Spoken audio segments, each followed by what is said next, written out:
Psalms, chapter 65. Praise waits for you, God, in Zion. Vows shall be performed to you. You who hear prayer, all men will come to you. Sins overwhelmed me, but you atoned for our transgressions. Blessed is the one whom you choose and cause to come near, that he may live in your courts.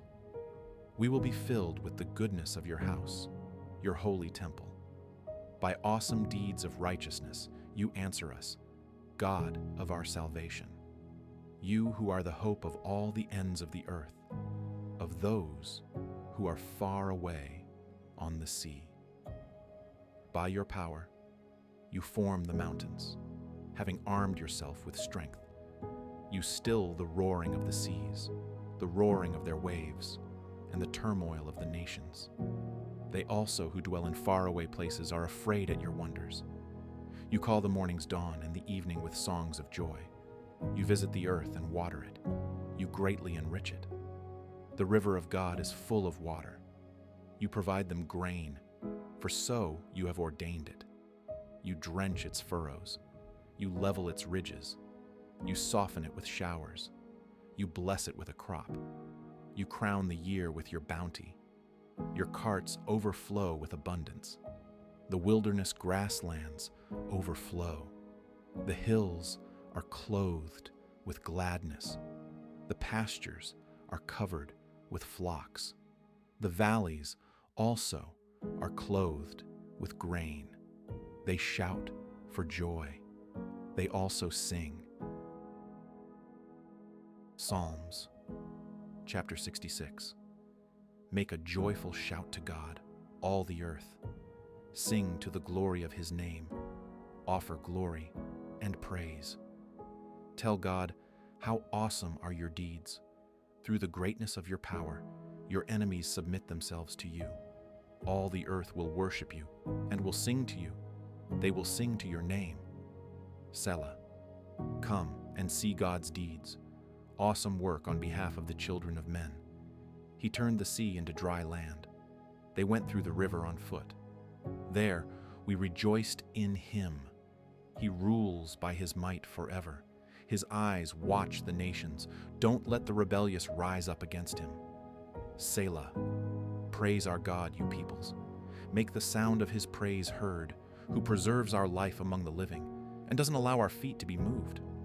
For you, God, have tested us. You have refined us, as silver is refined. You brought us into prison. You laid a burden on our backs. You allowed men to ride over our heads. We went through fire and through water, but you brought us to the place of abundance. I will come into your temple with burnt offerings.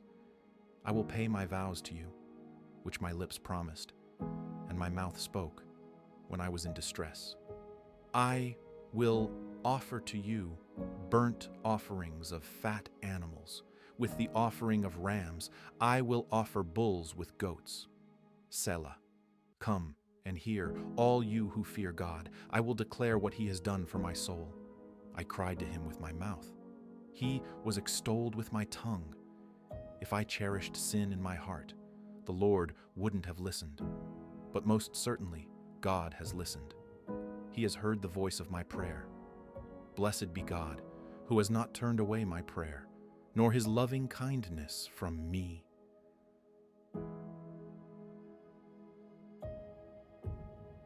Psalms, chapter 67. May God be merciful to us, bless us, and cause his face to shine on us. Selah. That your way may be known on earth, and your salvation among all nations. Let the peoples praise you, God. Let all the peoples praise you. Oh, let the nations be glad and sing for joy, for you will judge the peoples with equity and govern the nations on earth. Selah. Let the peoples praise you, God. Let all the peoples praise you. The earth has yielded its increase. God, even our own God, will bless us. God will bless us. All the ends of the earth shall fear him. Psalms, chapter 69. Save me, God, for the waters have come up to my neck. I sink in deep mire, where there is no foothold. I have come into deep waters, where the floods overflow me. I am weary with my crying. My throat is dry. My eyes fail looking for my God. Those who hate me without a cause are more than the hairs of my head. Those who want to cut me off, being my enemies wrongfully, are mighty. I have to restore what I didn't take away. God, you know my foolishness. My sins aren't hidden from you. Don't let those who wait for you be shamed through me, Lord Yahweh of armies. Don't let those who seek you be brought to dishonor through me, God of Israel. Because for your sake, I have borne reproach. Shame has covered my face.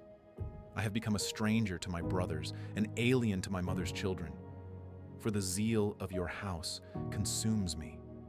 The reproaches of those who reproach you have fallen on me. When I wept and I fasted, that was to my reproach.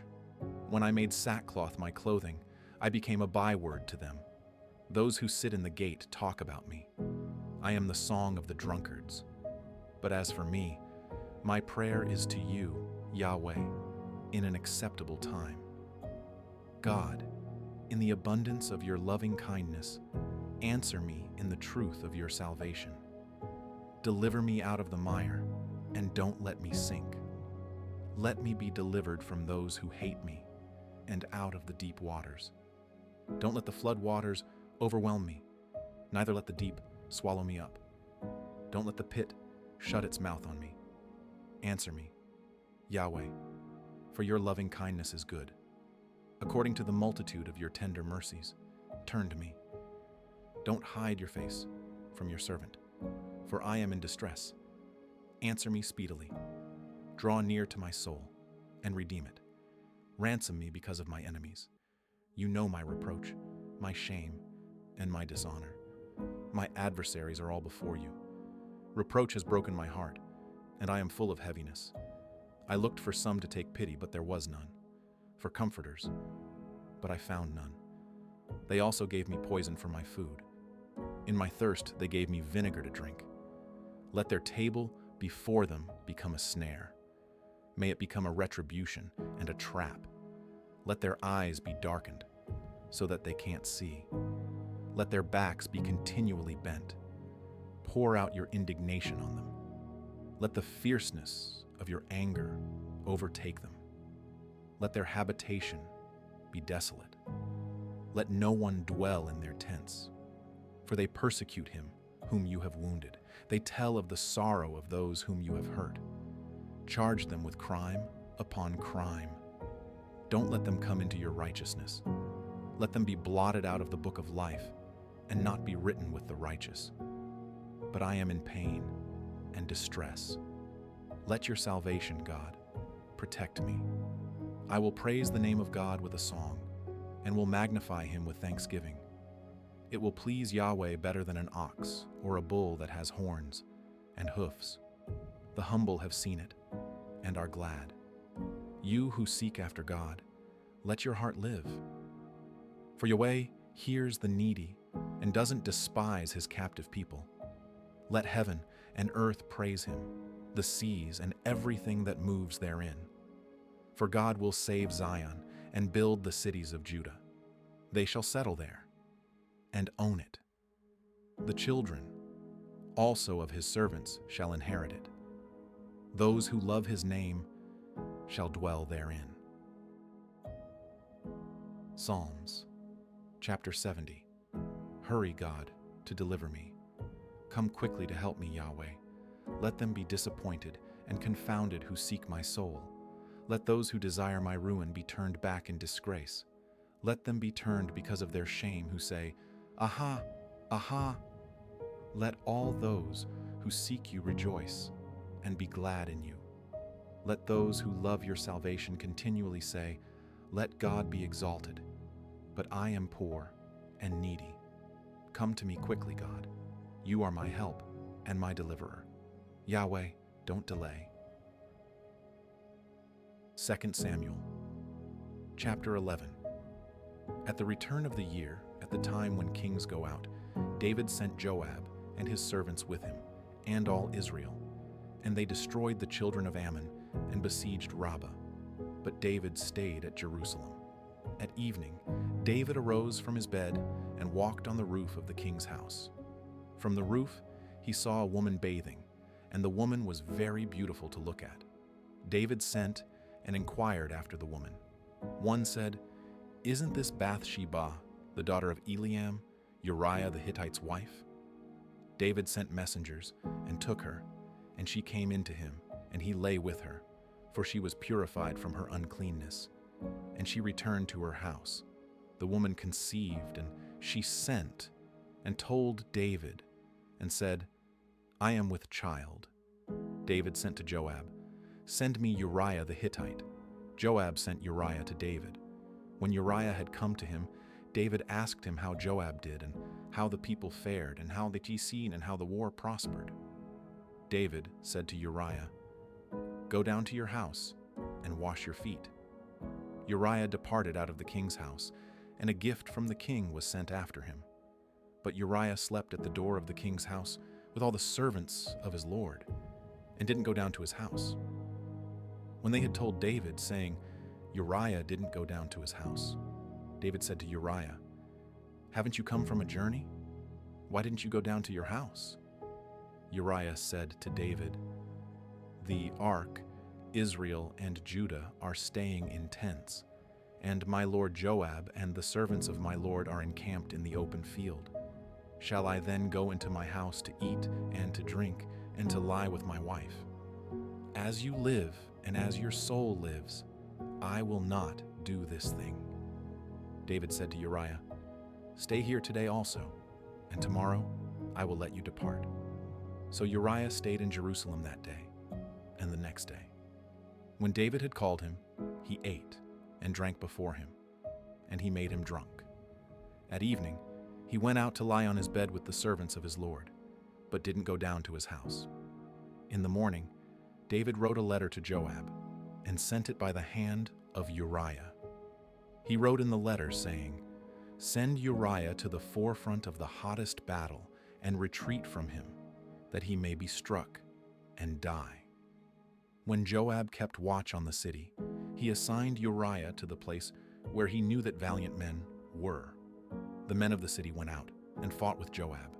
Some of the people fell, even of David's servants, and Uriah the Hittite died also.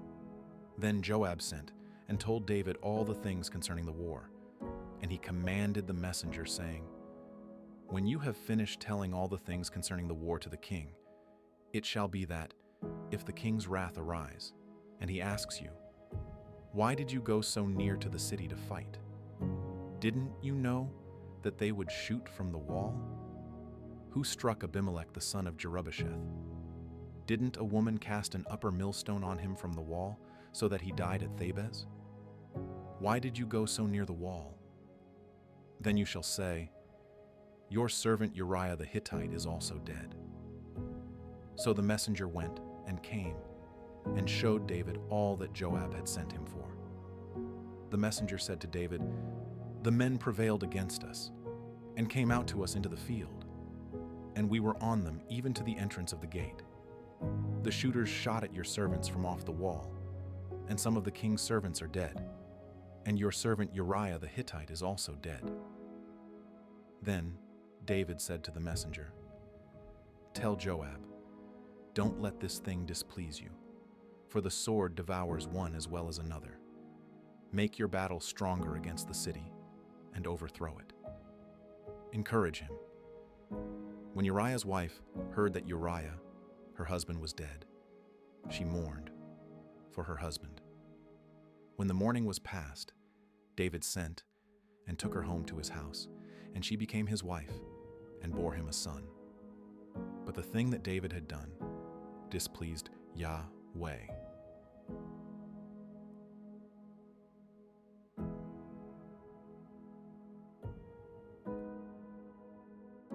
Second Samuel, chapter 12.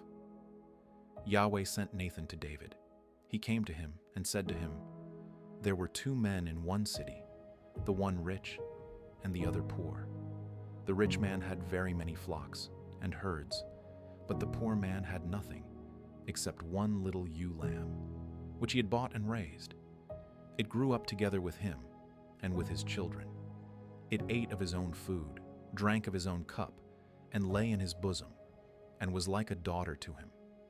A traveler came to the rich man, and he didn't want to take of his own flock and of his own herd to prepare for the wayfaring man who had come to him, but took the poor man's lamb and prepared it for the man who had come to him.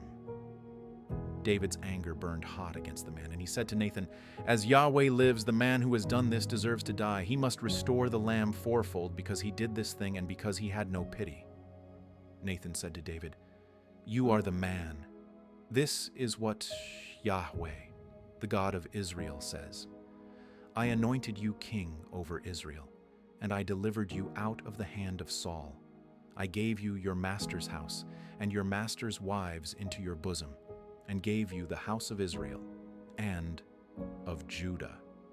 And if that would have been too little, I would have added to you many more such things. Why have you despised Yahweh's word to do that, which is evil in his sight? You have struck Uriah the Hittite with the sword, have taken his wife to be your wife, and have slain him with the sword of the children of Ammon. Now therefore, the sword will never depart from your house, because you have despised me, and have taken Uriah, the Hittite's wife, to be your wife. This is what Yahweh says. Behold, I will raise up evil against you out of your own house, and I will take your wives before your eyes, and give them to your neighbor. For you did this secretly, but I will do this thing before all Israel, and before the sun."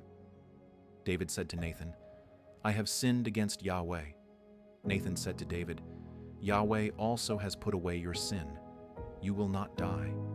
However, because by this deed you have given great occasion to Yahweh's enemies to blaspheme, the child also who is born to you will surely die."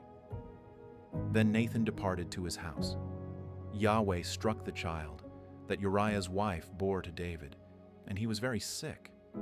David therefore begged God for the child, and David fasted and went in and lay all night on the ground. The elders of his house arose beside him to raise him up from the earth, but he would not, and he didn't eat bread with them. On the seventh day, the child died. David's servants were afraid to tell him that the child was dead, for they said, "Behold, while the child was yet alive, we spoke to him, and he didn't listen to our voice. How will he then harm himself if we tell him that the child is dead?" But when David saw that his servants were whispering together, David perceived that the child was dead. And David said to his servants, "Is the child dead?" They said, "He is dead." Then David arose from the earth and washed, and anointed himself, and changed his clothing. And he came into Yahweh's house, and worshipped. Then he came to his own house, and when he requested, they set bread before him, and he ate. Then his servants said to him, "What is this that you have done? You fasted and wept for the child while he was alive, but when the child was dead, you rose up and ate bread." He said, "While the child was yet alive, I fasted and wept. For I said, who knows whether Yahweh will not be gracious to me, that the child may live? But now he is dead. Why should I fast? Can I bring him back again? I will go to him, but he will not return to me." David comforted Bathsheba, his wife, and went into her and lay with her. She bore a son, and he called his name Solomon. Yahweh loved him, and he sent by the hand of Nathan the prophet, and he named him Jedidiah, for Yahweh's sake. Now Joab fought against Rabbah of the children of Ammon, and took the royal city. Joab sent messengers to David, and said, "I have fought against Rabbah. Yes, I have taken the city of waters. Now, therefore, gather the rest of the people together, and encamp against the city, and take it, lest I take the city. and it be called by my name. David gathered all the people together and went to Rabbah and fought against it and took it. He took the crown of their king from off his head, and its weight was a talent of gold, and in it were precious stones, and it was set on David's head. He brought a great quantity of plunder out of the city. He brought out the people who were in it and put them to work under saws, under iron picks, under axes of iron, and made them go to the brick kiln. And he did so to all the cities of the children of Ammon. Then David and all the people returned to Jerusalem. 1 Chronicles Chapter 20. At the time of the return of the year, at the time when kings go out, Joab led out the army and wasted the country of the children of Ammon, and came and besieged Rabbah. But David stayed at Jerusalem. Joab struck Rabbah and overthrew it. David took the crown of their king from off his head and found it to weigh a talent of gold, and there were precious stones in it. It was set on David's head, and he brought very much plunder out of the city. He brought out the people who were in it and had them cut with saws, with iron picks, and with axes. David did so to all the cities of the children of Ammon. Then David and all the people returned to Jerusalem. After this, war arose at Gezer with the Philistines. Then Sibbecai the Hushathite killed Sippai of the sons of the giant, and they were subdued. Again there was war with the Philistines, and Elhanan the son of Jair killed Lami, the brother of Goliath the Gittite, the staff of whose spear was like a weaver's beam. There was again war at Gath, where there was a man of great stature who had 24 fingers and toes, 6 on each hand and 6 on each foot, and he also was born to the giant.